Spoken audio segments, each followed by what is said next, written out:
Salut tout le monde, j'espère que vous allez bien. Alors la recette du jour, c'est le fameux cake à la noisette. Je dirais que c'est mon cake favori après le banana bread, donc en deuxième position, ce qui est quand même très élevé dans les positions des meilleurs cakes. Donc voilà, c'est un cake qui est très moelleux en fait, c'est pour ça qu'il est incroyablement bon. C'est une recette de cake qu'on faisait au Plaza Athénée avec Christophe Michalak. Alors suivez bien les étapes et c'est parti. Environ 1 heure avant de commencer la recette, j'ai sorti le beurre du frigo pour qu'il soit tempéré et donc mou. Je l'ai coupé en gros morceaux et j'ajoute par la suite le sel, le sucre glace qui aura préalablement été tamisé pour éviter d'avoir des grains, et pour finir, j'ajoute la pâte de noisette. Vous pouvez en acheter une en commerce ou alors vous utilisez ma recette de pâte à tartiner maison et votre cake n'en sera que meilleur. Je mélange le tout au batteur électrique. Vous pouvez tout à fait utiliser le fouet du robot. J'ajoute le reste des ingrédients un à un en commençant par les jaunes d'œufs, ensuite la crème entière et pour finir la farine et la poudre chimique. Les poudres, je vais les incorporer à la maryse et non plus au fouet.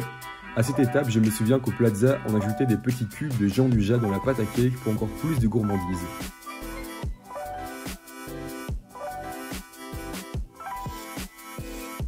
J'ai beurré et fariné un moule de 20 cm de longueur pour 8 cm de largeur et j'y verse la pâte à cake aux 2/3 de la hauteur.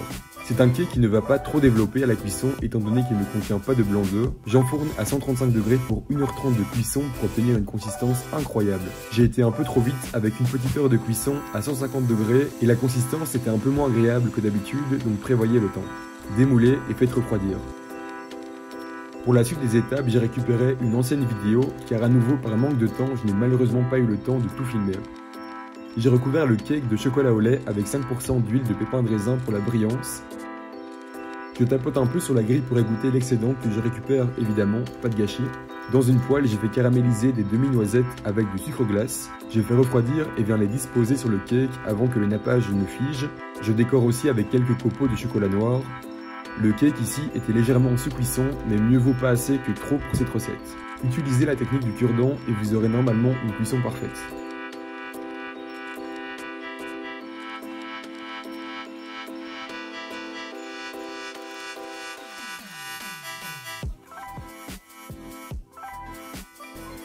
Et voilà, c'était la recette du cake aux noisettes qui a toujours son petit succès. Et en plus, si vous mettez la recette de ma pâte à tartiner, alors là, on atteint des sommets historiques. Et si vous mettez du Jean Dujat en plus dans la pâte, alors là, plus haut, le soleil. J'espère que la vidéo vous a plu, et si c'est le cas, n'oubliez pas de mettre un commentaire et un pouce. Et moi je vous dis à très vite pour une prochaine recette. Ciao!